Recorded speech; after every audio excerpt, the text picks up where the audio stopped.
Le député du Vendômois Christophe Marion est rentré en France hier après avoir passé 3 jours en Israël.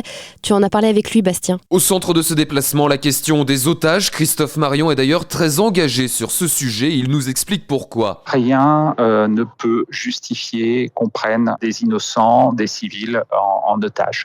Aucune cause ne permet ce type d'action. On cherchait véritablement à obtenir des informations et à réaffirmer que pour nous, la libération des otages est une priorité absolue. Le parlementaire qui se montre très investi, il était d'ailleurs présent lundi soir à l'ambassade de France quand 3 otages français ont retrouvé leur liberté. Un moment entre soulagement et vive inquiétude. Jusqu'au dernier moment, nous n'avons pas de certitude. Donc il y a beaucoup d'angoisse.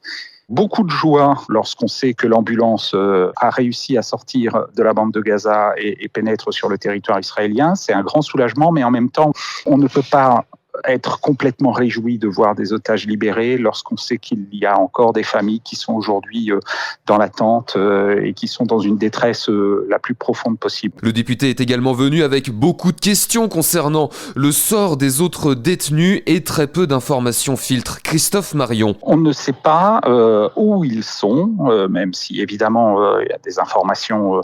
C'est la question du lieu, c'est la question de savoir si tous sont en vie ou non, et c'est aussi la question de savoir entre les mains de qui sont-ils gardés.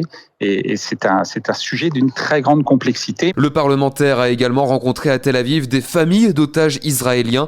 Il est d'ailleurs parrain, rappelons-le, d'un jeune de 19 ans enlevé par le Hamas lors des attaques du 7 octobre dernier. Merci Bastien. Le député du Vendômois Christophe Marion est rentré en France hier après avoir passé 3 jours en Israël, près de 2 mois après les attaques du Hamas. Il nous explique les raisons de ce déplacement. Je souhaitais venir ici pour témoigner, pour voir, pour échanger avec les victimes, avec les familles des otages notamment.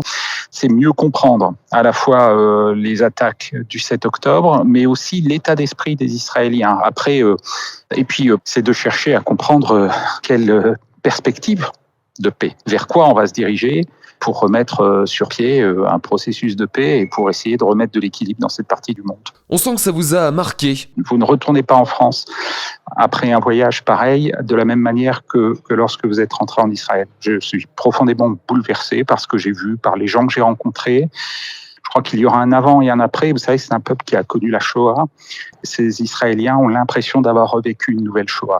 Je crois que c'est un événement historique dont on peine aujourd'hui encore à mesurer l'ampleur et les conséquences sur le monde du XXIe siècle. Et de toutes ces rencontres, qu'allez-vous retranscrire dans vos travaux parlementaires en France ? Je vais inlassablement témoigner sur ce que j'ai vu et puis d'essayer de rétablir une forme d'équilibre, d'expliquer la complexité des choses. Parce que quand j'entends notamment en France beaucoup d'intervenants demander la paix, tout le monde est favorable à la paix et moi le premier. Je crois qu'il faut aussi avoir la force de dire que aucune paix ne sera possible tant que les terroristes seront au pouvoir à Gaza. Merci à vous Christophe Marion. Je rappelle que vous êtes député Renaissance du Vendômois et que vous êtes également membre du groupe d'amitié France-Israël à l'Assemblée nationale.